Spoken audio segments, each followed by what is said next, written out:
নববর্ষের স্ট্যাটাস অনেকেই তো দিয়েছে দেখছি। নববর্ষ কবে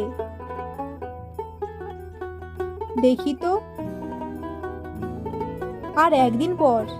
আমিও কেন বাদ যাই, আমিও স্ট্যাটাস দিই। আরে মল্লিকা যে, আগাম শুভ নববর্ষ। নববর্ষ কবে রে? তুই তাও জানিস না? আর একদিন পর। ও আচ্ছা, আর একদিন পর বাংলার কত সাল পড়বে বলতো? এই যা, এখন কত সাল সেটাই তো জানি না, পরেরটা কি করে বলবো?